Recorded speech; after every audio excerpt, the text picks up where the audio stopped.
कराची इज्तिमा में अदाकारा यशमा गिल का डॉक्टर जाकिर नाइक से अहम सवाल। आलमी शोहरत याफ्ता Islamic scholar doctor Zakir Naik के गवर्नर हाउस में मुनक्किद होने वाले इज्तिमा में पाकिस्तानी अदाकारा यशमा गिल ने अहम सवाल पूछ लिया।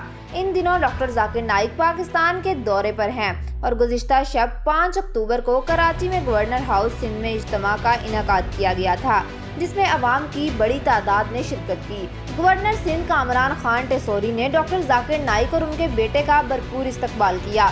तकरीब का आगाज कौमी तराने से हुआ, जिसके बाद कुरान पाक की तलावत हुई। इस इज्तिमा में डॉक्टर जाकिर नाइक ने हमारी जिंदगी का मकसद क्या है के इन्वान पर तकरीर की और फिर सवाल जवाब के सेशन का आगाज हुआ।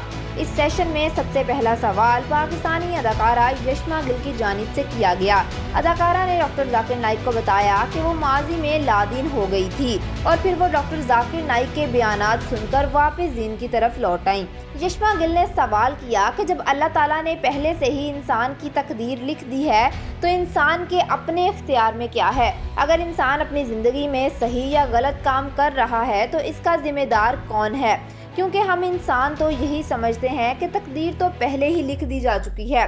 अदाकारा के सवाल का जवाब देते हुए डॉक्टर जाकिर नाइक ने कहा कि ये सवाल हर मुसलमान के जहन में आता है।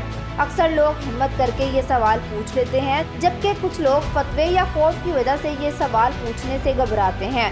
डॉक्टर जाकिर नाइक ने कहा कि जब अल्लाह को गैब का इल्म है, अल्लाह को मालूम है कि इंसान ने अपनी ज़िंदगी में कौन से काम करने हैं, फिर चाहे वो काम अच्छे हों या गलत। इन्होंने कहा कि इंसान वो नहीं करता जो अल्लाह ताला ने उसकी तकदीर में लिख दिया है, बल्कि अल्लाह ताला ने वो लिखा है जो इंसान ने करना है, क्योंकि अल्लाह ताला को गैब का इल्म है और अल्लाह ताला जानता है कि फलां शख्स अपनी ज़िंदगी के किस तरह के मोड़ पर क्या फैसला करेगा।